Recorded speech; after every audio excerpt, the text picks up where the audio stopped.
برحمتك يا أرحم الراحمين رب اشرح لي صدري ويسر لي أمري wahlul 'uqdatam min lisani yafqahu qawli amma ba'du. Para jamaah Masjid At-Taqwa yang saya hormati, alhamdulillah kita oleh Allah masih diberikan nikmat sehat walafiat sehingga kita bisa berkumpul di majelis ilmu yang insyaallah penuh barokah ini. Semoga setiap langkah kita menuju majelis ini menjadi penggugur dosa-dosa kita, menjadi peningkat derajat kita, dan semoga Allah Subhanahu wa taala selalu memudahkan setiap langkah kita menuju surganya Allah Subhanahu wa taala. Amin ya rabbal alamin. Para jamaah, kita hari ini akan melanjutkan kajian tentang sholat sunnah. Kalau sebelumnya telah kita bahas detail tentang sholat sunnah rawatib, baik ketentuannya, bentuk-bentuknya, hari ini kita akan mulai membahas sholat sunnah non rawatib. Kalau rawatib itu berarti qobliyah, ba'diyah. Kalau non rawatib itu berarti selain qobliyah, ba'diyah. Sholat sunnah non rawatib itu banyak.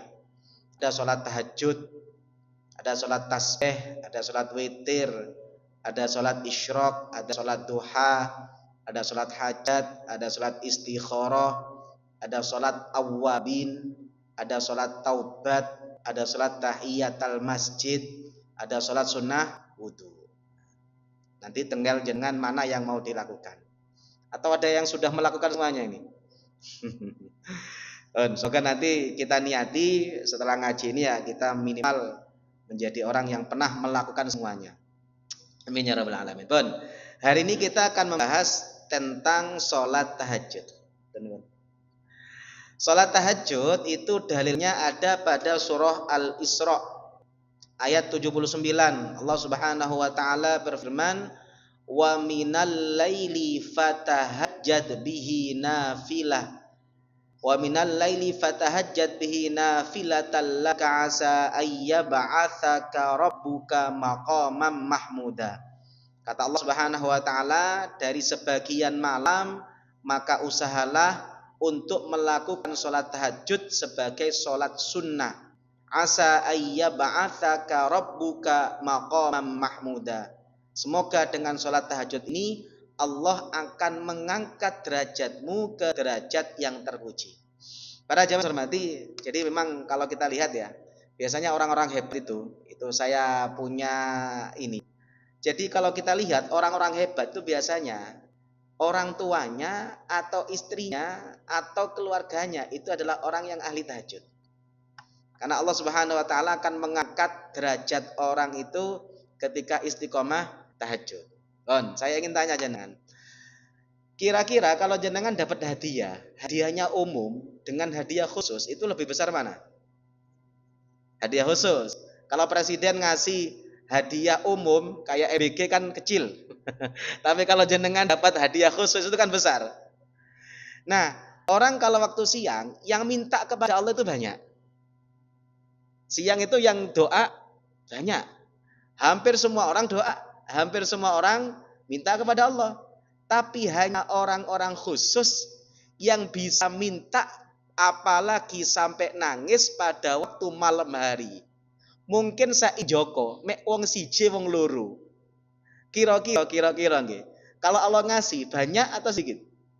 Banyak. Wong sang minta cuma 1 2. Makanya kenapa kata ulama, doa yang mustajab itu doa ketika malam, terutama ketika sholat tahajud. Dan banyak kalau kita lihat, saya tuh di Pasuruan itu saya ada satu keluarga. Kalau jenengan di Pasuruan itu ada Pondok Al-Yasini. Pondok Al-Yasini itu di Arang-Arang, Sedogiri ke selatan, Mas.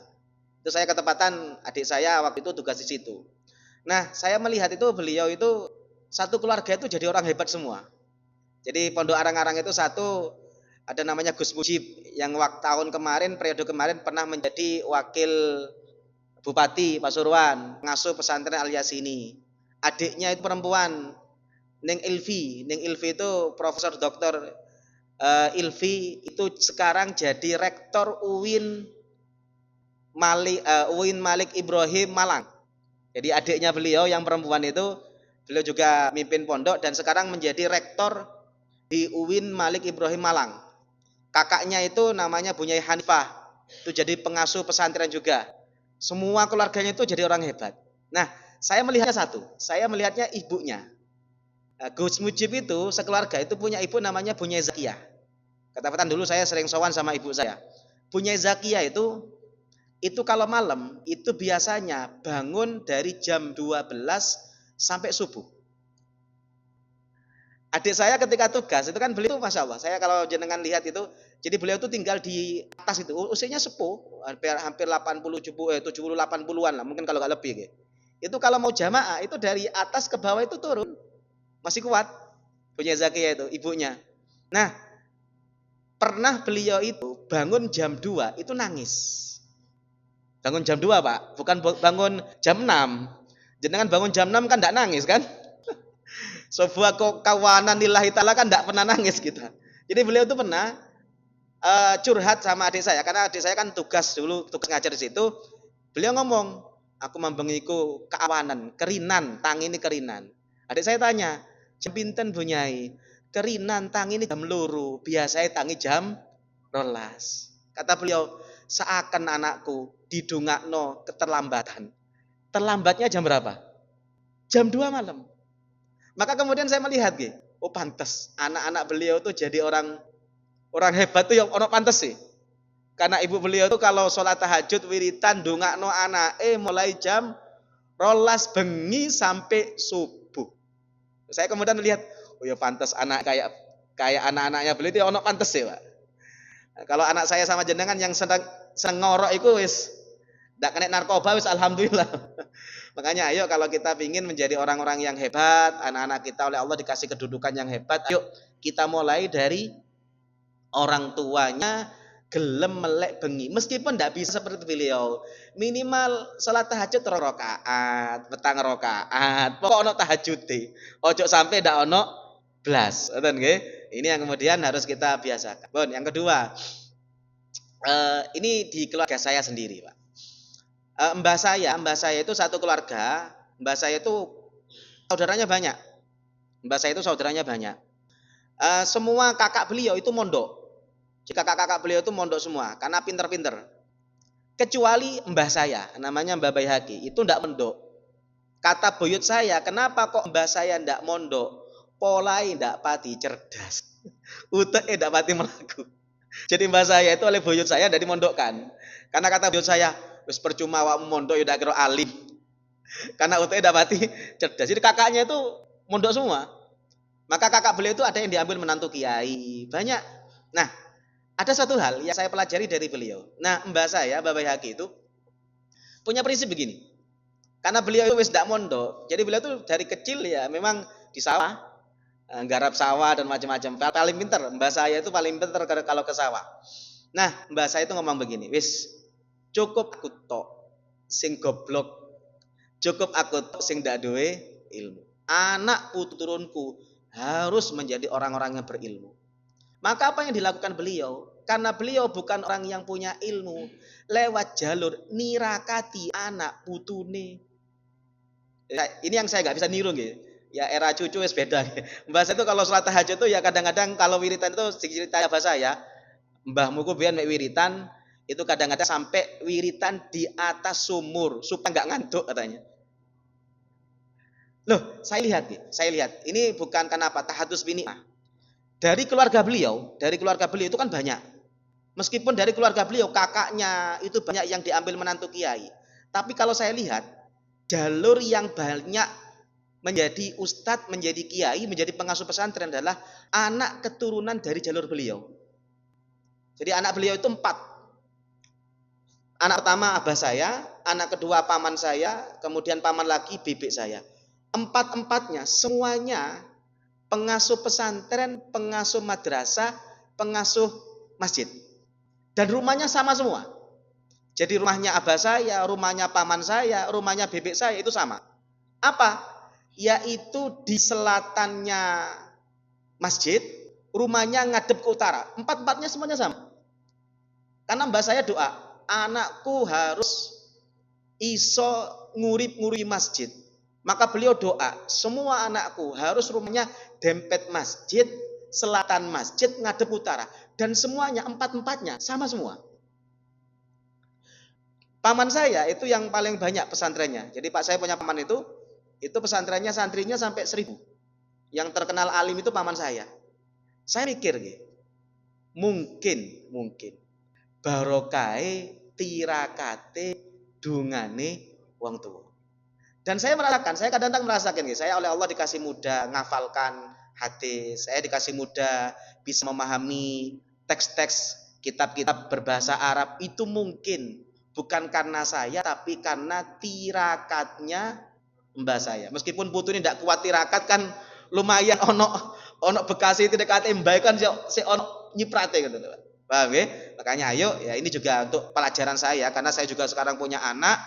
Ayo saya sama jenengan, ayo minimal malam itu kalau nggak bisa niru seperti ibunya Zakia mulai jam 12 minimal lah sebelum subuh bangun 1/4 jam, minimal 20 menit on sholat tahajud meskipun mek rong rakaat petang rakaat. Ngeten nggih? Ini kata Allah Subhanahu wa taala, asa ayyab atsaka rabbuka maqamam mahmuda. Kalau engkau bisa melaksanakan sholat tahajud, semoga Allah akan mengangkat derajatmu menuju derajat yang terpuji. Para jamaah yang hormati, sholat tahajud itu berasal dari kata al-hujud. Al-hujud itu artinya adalah tidur atau bangun tidur. Maka kata ulama, sholat tahajud itu adalah sholat sunnah di malam hari setelah tidur. Jadi syarat sholat tahajud itu harus tidur. Ustadz, saya melekan, wis kadung nonton Piala Dunia, durung turu. Boleh ndak sholat malam? Boleh, tapi bukan sholat tahajud. Namanya sholat qiyamul lail, sholat mutlak. Tapi kalau jenengan niat tahajud, syaratnya harus setelah tidur. Karena hujud itu artinya adalah bangun dari tidur. Paham nggih? Apa perbedaan tahajud dengan qiyamul lail? Qiyamul lail itu umum. Pokok ibadah malam itu qiyamul lail. Jadi jenengan waktu malam baca Quran, khatam, itu namanya qiyamul lail. Jenengan malam-malam wiritan, itu juga qiyamul lail. Jenengan malam-malam sholat witir, itu qiyamul lail. Tapi tahajud itu bagian dari qiyamul lail. Karena tahajud itu mengacu kepada sholat sunnah khusus yang dilakukan setelah tidur. Paham ya? Jadi tahajud itu bagian dari qiyamul lail. Maka kalau jangan qiyamul lail tidak harus tahajud. Tadi sudah saya jelaskan, kalau jenengan belum tidur boleh qiyamul lail, tapi tidak usah tahajud. Sholat agak apa? Sholat 100 tidak masalah, tapi bukan sholat tahajud. Gitu oke? Para jamaah yang hormati, keutamaan tahajud ini banyak sekali, tidak perlu saya jelaskan detail. Dalam surah Al-Muzammil dikatakan, ya ayyuhal muzammil qumil laila illa qalila nisfahu awinkus minhu qalila au zid alaihi warattilil qur'ana tartila. Allah Subhanahu wa taala berfirman, wahai orang-orang yang berselimut. Ini kan bagi kita, Pak. Ancen bibengi niku abot, Pak. Wong anget-anget dukure kasur selimut enak. Kok kongkon tangi ku abot. Enggak kuat-kuat ya kira gelem tangi. Makanya Allah kemudian mengatakan, ya ayyuhal muzammil, wahai orang yang berselimut. Qumil laila illa qalila. Mbok yo tangi waktu malam meskipun dengan waktu yang sedikit. Nisfahu awingkus minhu qalila. Boleh setengah malam, boleh seperempat malam, pokok ono tangi ini. Ini kata Al-Qur'an. Dalam Sahih Muslim dikatakan, afdhalus siyam ba'da syahri Ramadan syahrullah al-Muharram wa afdhalus shalah ba'dal fardhah sholatul lail. Kata Rasulullah, salat sunnah yang paling utama adalah salat sunnah malam, di antaranya salat tahajud. Dalam hadis riwayat Tirmidzi dikatakan begini, Masya Allah, ini tamparan untuk saya, Pak, untuk saya ya. Mungkin jenengan enggak, ini tamparan untuk saya. Rasul mengatakan begini, alaikum bi qiyamil lail. Hendaklah kalian melaksanakan qiyamul lail, salat malam, salat tahajud. Fa innahu da'bus sholihin. Karena itu kebiasaan orang soleh. Jadi ojo ngaku wong soleh mek dak tuman tahajud. Karena kebiasaan orang soleh itu apa? Qiyamul lail. Paham nggih? Kan kita sering, Pak, dapat rezeki anak soleh. Rezeki anak soleh tapi tidak pernah tahajud. Makanya ini tamparan untuk saya. Kalau saya lihat jenengan kan ahli tahajud semua ya, Pak. Ini tamparan untuk saya. Jadi Rasul mengatakan, "Alaikum bi qiyamil lail fa innahu da'bus solihin." Hendaklah kalian melaksanakan sholat malam, sholat tahajud karena itu tanda kebiasaan orang saleh. Wa huwa qubatun ila rabbikum wa mukaffiratun lissayiat. Sholat malam itu mendekatkan diri kepada Tuhan kalian. Karena pada waktu malam tidak ada orang yang bangun, kok kalian mau bangun. Itulah kedekatan kita dengan Allah Subhanahu wa ta'ala. Wa mukaffiratun lissayiat, dan mampu menghilangkan, menghapus dosa. Makanya Rasul itu Masya Allah, kalau sholat malam itu pernah saya sampaikan, 1 rakaat bisa 5 juz. Makanya kata Siti Aisyah, Rasulullah itu saking lamanya sholat malam sampai kaki beliau itu bengkak. Alhamdulillah umatnya niru bengkak itu. Bengkak asam urat, bengkak macam-macam. Ndak niru salate, niru bengkak itu. Seminimal kan ono nirune, ono nirune. Rasulullah SAW mengatakan dalam hadis Bukhari, ni'mar rajul Abdullah. Ada seorang sahabat namanya Abdullah bin Umar. Abdullah bin Umar ini tidak pernah tahajud.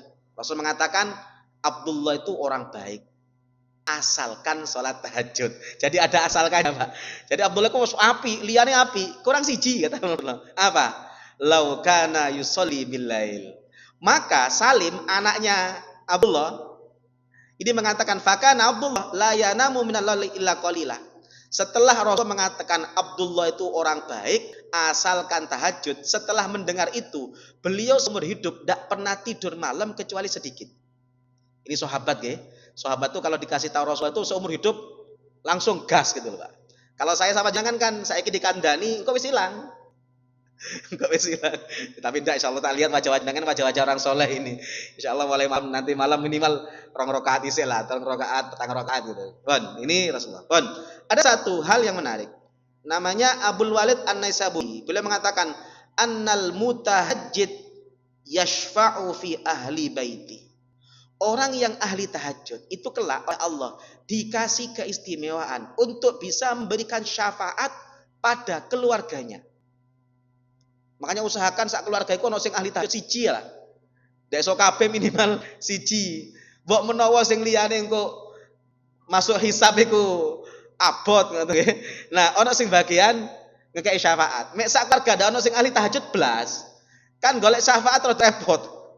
Makanya usahakan sak keluarga itu ada yang ahli tahajud meskipun 1 orang. Paham nggih? Bojone sampeyan ndak iso tahajud ya sampeyan yang harus tahajud. Delok putu ngorok ya mbahe sing kudu tahajud. Ngoten nggih. Mek mbahe sing ngorok ya minimal putune kudu tahajud.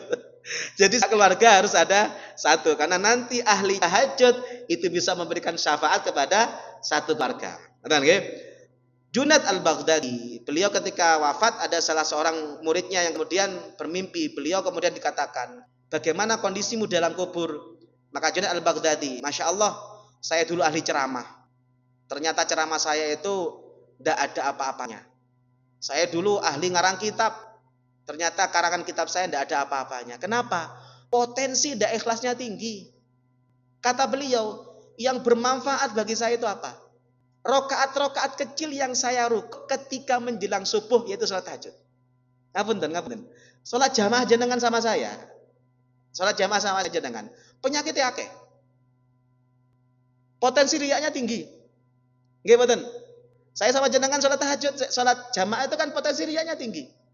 Pengin dianggap ahli sholat jamaah macam-macam. Artinya ibadah-ibadah yang lain itu yang tampak-tampak potensi penyakitnya tinggi. Apalagi umroh, haji, wong pamitan isik. Nggih mboten? Lho potensinya tinggi niku. Wong mau umroh sik selamatan isik, sik pamitan isik. Mau haji juga sama. Artinya ibadah itu memang besar. Tapi potensi untuk kena penyakit riya, kena penyakit ujub tinggi, kecuali tahajud.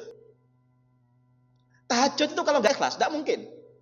Coba bayangkan jenengan, tangi jam 2 diwian tek kamar. Dan orang yang weruh kalau nggak ikhlas, bisa nggak? Maka ibadah yang potensi ikhlasnya tinggi itu harinya tahajud. Makanya kata Junaid al-Baghdadi, beliau mengatakan begini, tohatil kal isyarat. Saya dulu di ceramah, ternyata ceramah-ceramah saya itu banyak penyakitnya. Saya dulu ngarang kitab, ternyata ngarang kitab itu banyak penyakitnya. Ibadah-ibadah yang lain yang nampak-nampak itu meskipun banyak kelihatannya, penyakitnya juga banyak, kata beliau. Yang bermanfaat untuk adalah rokaat-rokaat kecil yang aku lakukan menjelang subuh. Karena itu ikhlasnya jelas, potensi ikhlasnya tinggi. Gak mungkin jenengan sholat tahajud itu ingin dipuji tonggo, wong ini tidak weruh. Kecuali jenengan sholat tahajud japrisi, alhamdulillah sudah melaksanakan sholat tahajud. Makanya minta tahajud tidak usah update status. Paham ya? Kan eman-eman wis kadung ikhlas, kan ndak ono sing weruh jenengan buka sendiri. Maka potensi ibadah yang paling potensinya ikhlas, paling potensinya diterima adalah sholat tahajud. Karena tahajud yang tahu hanya jenengan sama Allah Subhanahu wa taala. Tidak ada yang tahu sak kamar, wong di kamar sendirian. Ngoten nggih? Pun. Para jamaah hormati, ketentuan sholat tahajud. Sholat tahajud itu waktunya setelah isya sampai sebelum sholat subuh. Umpama jenengan capek tidur setelah maghrib, kecapean kan, ketiduran sholat maghrib, geledak tidur, bangun jam 8 malam, tahajud boleh enggak? Boleh, karena setelah isya, setelah tidur. Paham ya? Tapi kalau jenengan ndak turu belas mulai maghrib sampai jam 3, tahajud boleh ndak? Ndak boleh, karena meskipun setelah isya tapi belum tidur. Jadi waktunya tahajud itu satu, setelah isya sampai sebelum subuh dan harus setelah tidur. Yang kedua, tahajud itu ndak harus jam 2. Tahajud itu boleh pokok durungi subuh. Jadi umpama sekarang subuh itu kalau nggak salah jam 4.24. Oke. 22 oke? Jam 4.22. Waktu tarhem, di sini ada tarhem biasanya. Tarhem itu kan 10 menit sebelum subuh. Waktu tarhem jenengan tangi sholat 2 rakaat tahajud, boleh enggak? Boleh. Makanya saya tadi ngomong, jenengan andai kan enggak bisa seperti ibunya Zakia jam 12 bangun, minimal lah sebelum subuh ada waktu 15 menit. Minimal tarhem lah. Mesih abot nanti malam dimulai dari tarhem. Paham nggih? Nah, kalau bisa nanti alarm lapis 3. Tapi jangan sampai jebol kabeh. Alarm pertama dapat dikerungu. Alarm kedua fungsinya mematikan alarm pertama. Alarm ketiga jebol sak subuh nih. Ya minimal ono alarm yang sekira wis ndak iso jam 2 minimal dimulai dari yang simple dulu. Kita mulai dari tarhem bangun, langsung wudu, salat tahajud 2 rakaat, setelah itu ke masjid. Terus minimal itu dulu. Istiqomah, nanti kuat lagi ditambah sampai 15 menit, kuat lagi ditambah 20 menit dan seterusnya. Kata nggih? Pun. Waktu yang paling utama adalah waktu sahur. Jadi kalau sahur itu mungkin jam 4 ya. Kalau sekarang jam 4.24 itu waktu sahur mungkin jam 4. Jadi waktu paling utama itu ya sekitar jam 3, jam 4 itu sudah paling utama. Jadi semakin akhir mendekati waktu sahur, mendekati subuh itu semakin baik. Oke? Oh, jadi kalau jangan milih Ustadz, enak mana? Bangun jam 1 tidur lagi, atau nanti bangun jam 4 sekalian subuh. Maka yang paling bagus jam 4 karena waktu sahur. Waktu terbaik itu adalah waktu sahur. Karena di Al-Qur'an dikatakan wabil ashari hum yastaghfirun. Mereka orang-orang hebat itu ketika waktu sahur mereka minta istighfar kepada Allah Subhanahu wa taala. Jadi ya kalau sekarang ya sekitar jam 3 jam itu waktu terbaik untuk tahajud. Di hadis riwayat Bukhari Muslim dikatakan yanzilu rabbuna tabaraka wa taala kulla lailatin ila sama'id dunya. Rahmat Allah itu datang ketika malam, ketika hina yabqa thuluthul lail, di sepertiga malam terakhir. Makanya kalau mau tahajud ya paling akhir itu enak. Jam 3 jam 4. Allah Subhanahu wa taala kemudian berfirman, "Mayyad'uni fa astajibalah." Siapa yang mau minta kepadaku, berdoa kepadaku di waktu-waktu tahajud, di waktu-waktu sahur, aku akan kabulkan. Karena yang lain tidak ada yang minta, kok sampean minta diwian. Wa may yas'aluni fa u'tiyahu. Siapa yang minta akan aku kasih. Wa may yastaghfiruni fa aghfir lahu. Yang minta ampun akan aku ampuni. Makanya waktu terbaik itu jam 3, jam 4. 1/6 terakhir, 1/3 terakhir sebelum subuh. Ngoten nggih? Pun. Berapa batas tahajud? Pendapat kuat mengatakan tidak ada batasan. Sampean mau tahajud 20 monggo, 200 ya monggo, minimal 2 rakaat. Makanya ulama itu ada yang sholat tahajud kayak Ahmad bin Hambal. Ahmad bin Hambal itu sehari semalam sholat 300 rakaat. Ya tahajudnya banyak berarti nggih. Kalau saya sama jenengan wis ojo muluk-muluk wis gelem tahajud 2 rakaat wis tingkatan saya sama jenengan soleh niku Pak. Jenengan ndak usah 200, ndak usah 10. Wis iso tahajud 2 rakaat, 4 rakaat wis tingkatan injoko wis soleh niku wis soleh. Tingkatan saya sama jenengan gelem tahajud 2 rakaat, 4 rakaat wis insyaallah soleh niku. Lanjut. Nah, panduan salat tahajud. Ini kita coba panduan tahajud. Rasulullah SAW ketika beliau bangun tidur, maka beliau memulai dengan berdoa, Alhamdulillahilladzi ahyana ba'dama amatana wa ilaihin nusyur. Ini doa Rasulullah SAW ketika bangun tidur. Ini kan mengajarkan kita optimis. Bangun dimulai dengan bersyukur, bukan dengan mengeluh. Makanya doa yang pertama adalah Alhamdulillah. Segala puji bagi Allah yang telah menghidupkan aku setelah mematikan aku di waktu yang singkat ketika aku tidur. Jangan tidur itu kan, siapa yang bisa jamin jenengan tidur itu bangun lagi? Kan tidak ada. Makanya kata ulama, tidur itu mati kecil. Karena orang tidur gak pernah tahu apakah mau bangun lagi atau tidak. Maka kalau kita kemudian oleh Allah dikasih bangun, ungkapan pertama yang muncul adalah ungkapan rasa syukur. Memulai hari dengan rasa syukur, dengan optimis. Yang kedua, Rasulullah SAW ketika bangun tidur, beliau mengusap wajah dan kemudian menghilangkan tidur, menghilangkan ngantuknya. Jadi Rasulullah SAW itu kalau bangun tidur, ngapunten, di matanya itu dikucek atau wajahnya diginikan supaya menghilangkan ngantuk. Setelah itu Rasulullah SAW duduk. Setelah duduk beliau ngadep ke langit sambil membaca ayat dalam surah Ali Imran. Apa itu? Inna fi khalqis samawati wal ardi wa ikhtilafil laili wan nahar la ayatil liulil albab. Ini ngajarkan pertama kali bangun bersyukur dan kemudian bertafakur mengingat keagungan Allah Subhanahu wa taala. Ini Masya Allah kalau kita lakukan itu luar biasa. Memulai pagi dengan bersyukur, dengan bertafakur. Nah, ini jenengan bisa baca dalilnya di surah di hadis Bukhari dari Abdullah bin Abbas. Abdullah bin Abbas mengatakan bitu inda khalati Maimunah. Saya pernah nginep di rumahnya Rasulullah, di rumahnya Maimunah. Kemudian Rasulullah SAW bersama keluarganya pernah kemudian ngobrol-ngobrol tidur.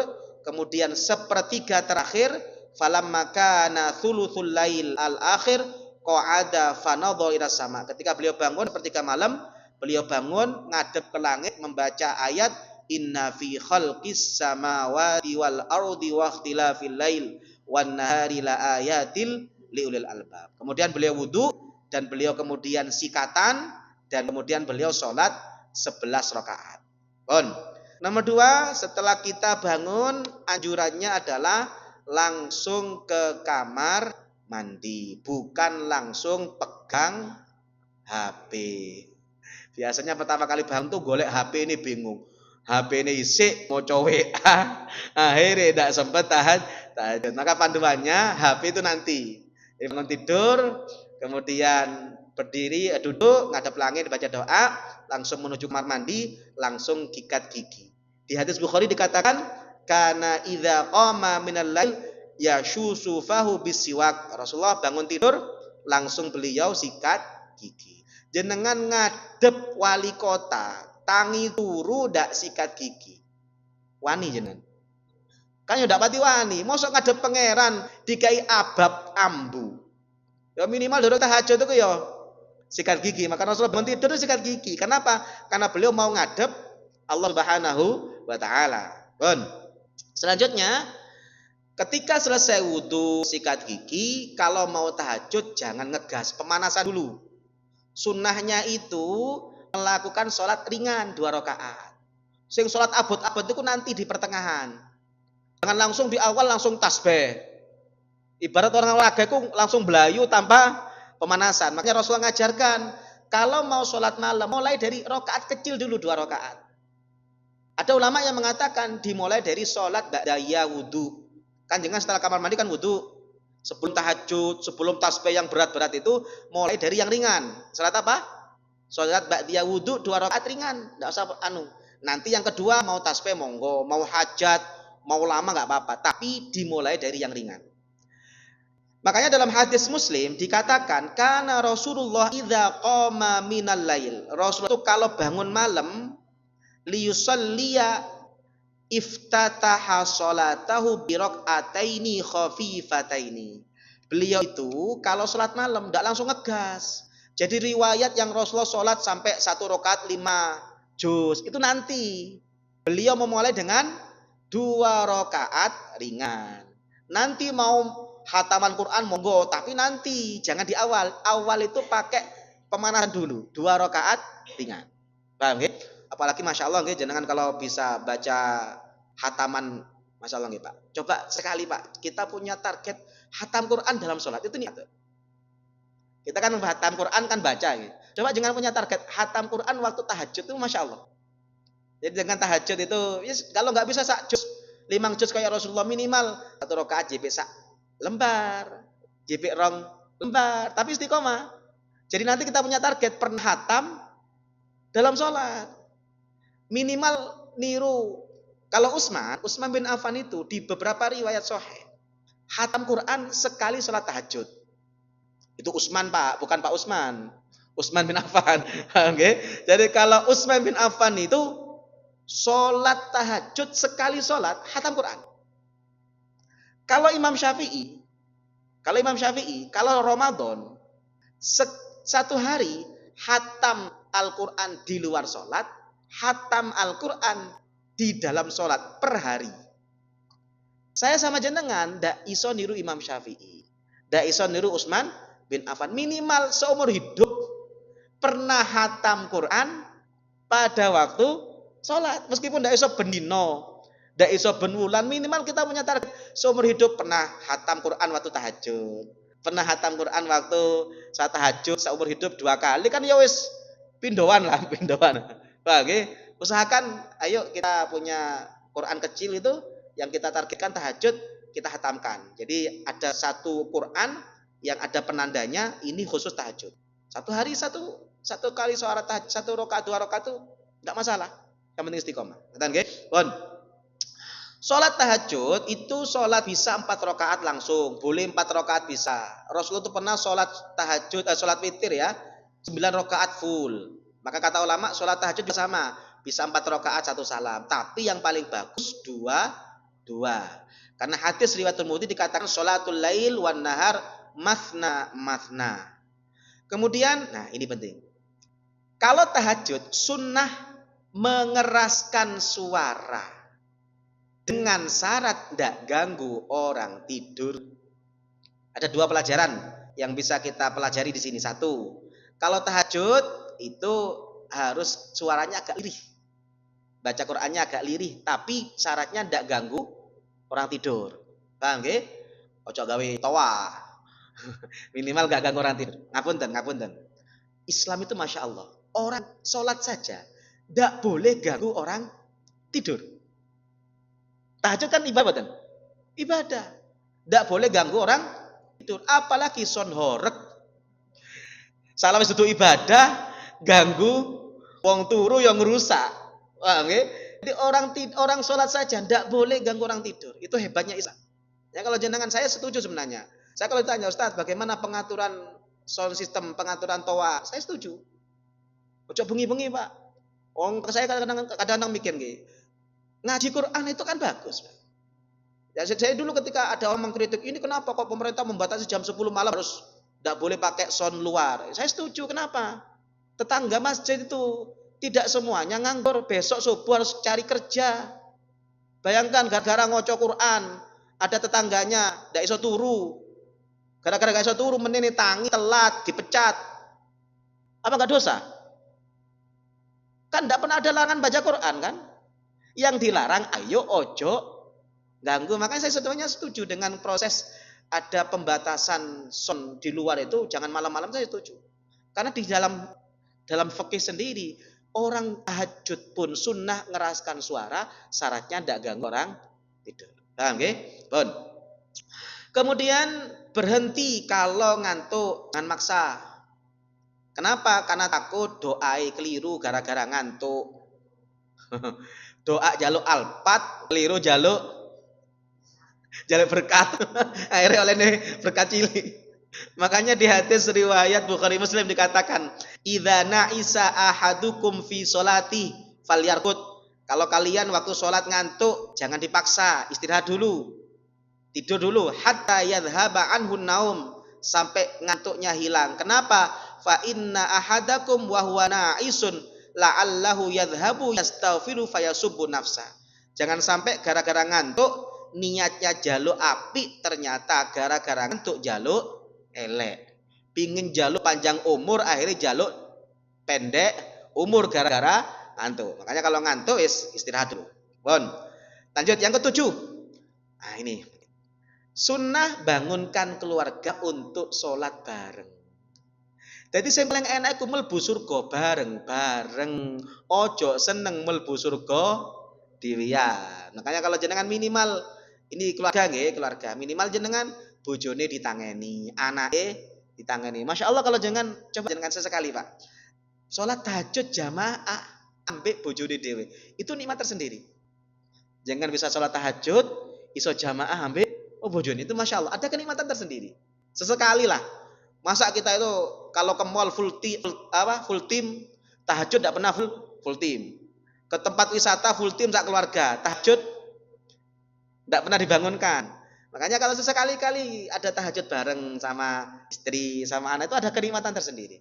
Di hadis riwayat Abu Dawud dikatakan begini, rahimallah rajulan, Allah merahmati seseorang, qama minal lail fasalla, yang dia kalau bangun malam dia wa aiqadha imra'atah.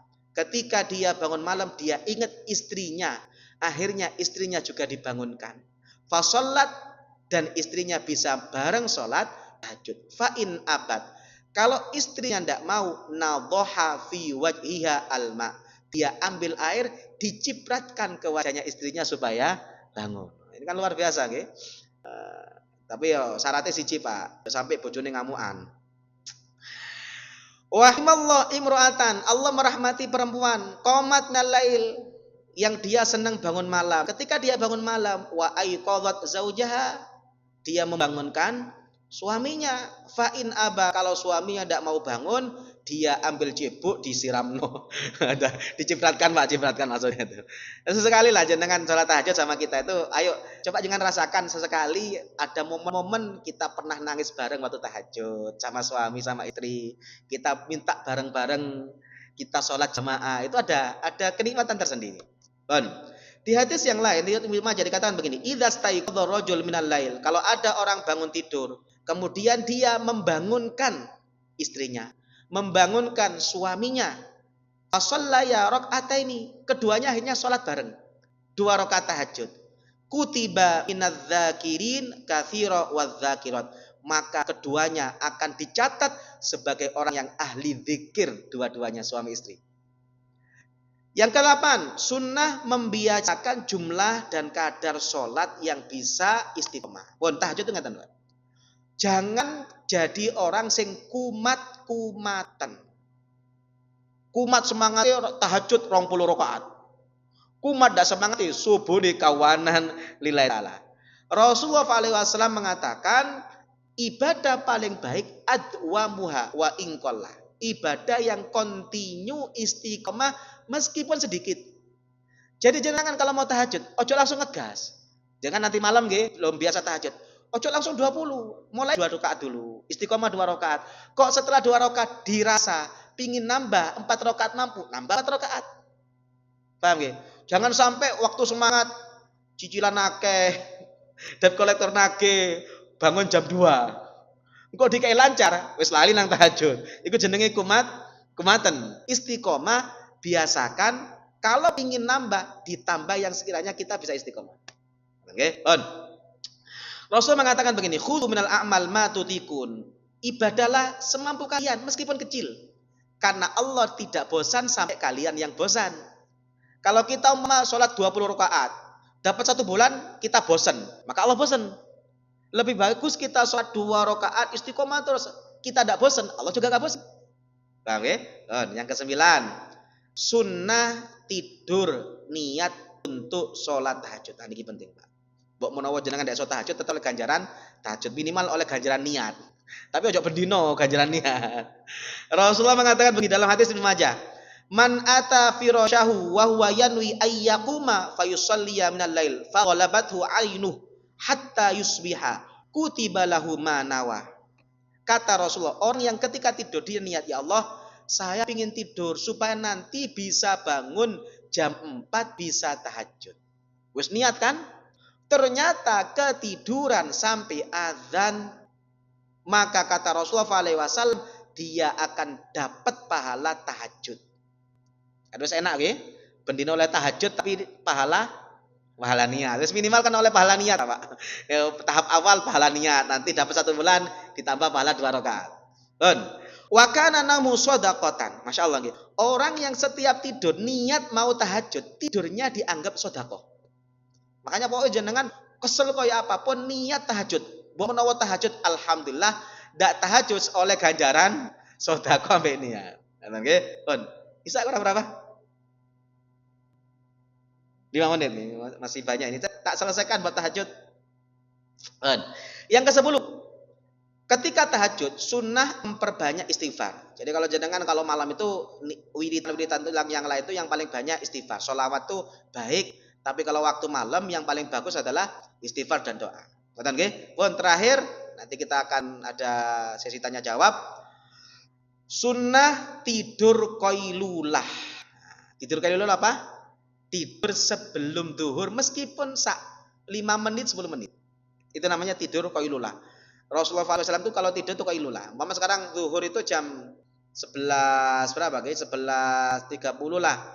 Nah, sekitar jam 11.30 kurang 10 menit itu ada meremnya dikit lah. Kata ulama, tidur qailulah ini yang akan bisa membantu orang bisa tahajud. Tidur qailulah itu tidur kualitasnya tinggi. Ya kalau bisa jenengan ada meremnya titik lah. Jadi ada meremnya sebelum subuh, sebelum duhur gitu, itu ada meremnya sedikit. Pun saya kira cukup untuk tahajud. Kalau ada yang mau ditanyakan saya persilakan.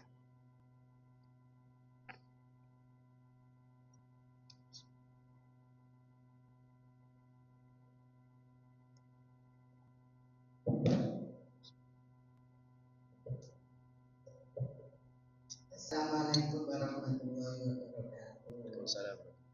Ustaz, saya mau nanya, sholat tahajud apakah ada sunat yang jauh lebih bagus? Semua sholat bagus sih, tapi yang bagus dibaca saat tahajud itu apakah ada? Kalau ada itu apa? Soalnya gini Pak Ustaz, waktu saya selesai sholat tahajud itu saya dengar dari masjid, tidak tahu masjid mana. Nah itu yang dibaca itu wadduha walaili saja itu. Akhirnya surat yang saya baca saat tahajud saya ganti dengan wadduha. Apa wadduha itu memang bagus terus dibaca di saat tahajud.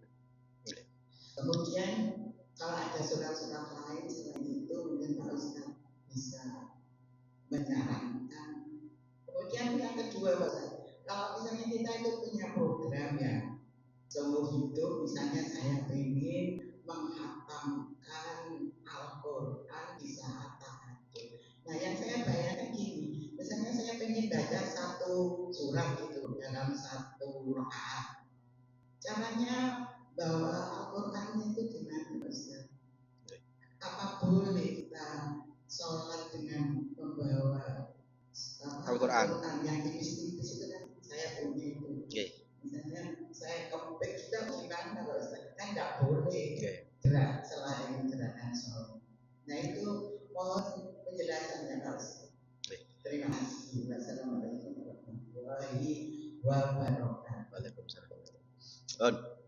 Nah yang pertama, kalau yang bacaan surat paket minimalis Itu di beberapa riwayat memang kul ya kulhu yang paket minimalis. Jadi sholat sunnah itu kalau jangan bikin yang paket minimalis, kul ya ayyuhal kafirun pertama, rakaat kedua kul huwallah wahad. Yang wasyamsi wadhuhaha sama wadhuha itu biasanya dibaca di sholat duha. Tapi saya belum mencari yang lain ya. Nanti coba saya cari apakah ada sholat khusus. Jadi kalau yang paket minimalis biasanya di beberapa riwayat itu rakaat pertama kuliah, rakaat kedua kulhu. Nah, usul saya kalau jenengan pingin tahajud itu baca Quran urut. Bagaimana baca Quran urut? Itu begini. Jadi prinsipnya ngeten, sholat itu tidak boleh ada gerakan 3 kali berturut-turut. Kalau tidak berturut-turut tidak masalah. Saya punya Quran kecil. Quran kecil itu segini. Macam-macam gitu. Kalau yang saya beli itu ada yang paket 5 juz. Jadi segini itu 5 juz. Ada yang 1 juz. Nah, kalau laki-laki bisa taruh sini. Jadi kalau salat itu ambil sekali, angkat sekali. Nah, 2 kali. Jadi gerakan itu besar itu adalah gerakan tangan. Kalau gerakan jari itu dianggap gerakan kecil. Karena gerakan kecil, maka gerakan jari meskipun lebih 3 kali tidak membatalkan. Jadi umpama jenengan gatel. Kalau gatel jenengan garuknya gini, 3 kali batal. Tapi kalau jenengan gatel, garuknya begini. Sampai 100 kali tidak batal. Nah ini gerakan kecil. Oke. Nah makanya kalau saya biasanya baca Quran yang 5 juz itu begini, ambil sekali satu. Pun nanti yang gerak itu adalah jari kita. Makanya kalau bisa sebelum jangan sholat, jangan mau baca surat apa itu jangan kasih tanda dulu. Jadi ketika buka itu langsung buka tandanya. Jadi kalau Ustaz, apa boleh baca Qurannya pakai HP? Boleh, tapi resiko. Aku ketika baca dorong oleh sak lembar, sok ini wis mundur. Hari waktu tahajud langsung check out. Makanya kalau saya anjurkan pakai Quran yang tipis itu. Nah, kalau tidak apa-apa, di belakang ini tidak apa-apa. Ini tidak batal. Jadi nanti mindahnya pakai jari. Taruh lagi. Oh, Qurannya besar. Kalau Qurannya agak sulit. Kalau meja boleh, tapi harus gerakannya tidak boleh 3 kali. Jadi memani meja nggih. Jadi ambil mejanya taruh sini. Kalau kita mau ini ambil sekali 1 gitu. Jadi jangan sampai mejanya sana ambil dulu gini. Jadi cari meja yang sini sekiranya tidak sampai 3 gerakan. Ambil sekali sudah, pegang diam sebentar. Yang dibuka pakai jari-jari. Oke. Nah, saya paling enak Quran berjari-jari di sini dari paling enak. Kalau saya lebih senang yang Quran kecil, tapi kan tergantung ada orang yang kalau pakai Quran kecil kan tidak kelihatan. Ya boleh, asalkan tadi itu. Jadi ngambilnya sekali set, kemudian bukanya pakai jari. Betul nggih? Ada mau kena?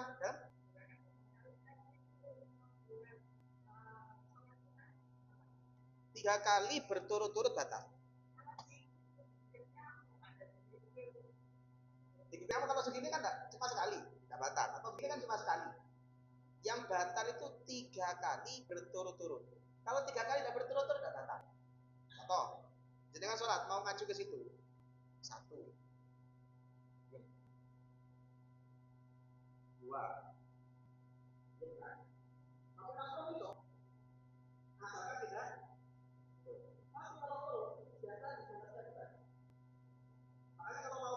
Pindah kan banyak nih. Saya pernah lihat di Masjidil Haram itu. Sholatnya duduk. Ketika sop kosong, kursinya digowo. Bingung.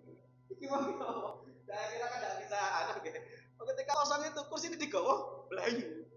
Jadi kalau masalah kami batal. Jadi kalau mau pindah itu ya ada caranya. Jadi gerakan itu dianggap satu. Ini satu. Ini satu. Karena balik ini dianggap satu. Nah, gitu. Makanya kalau dengan mau pindah itu ya caranya tidak boleh begini. Jadi kalau kita ya harus jangan sampai 3 kali gerakan. 1, Kalau agak jauh ya, kalau 5 tidak bisa terlalu jauh ya, bisa 2 kali.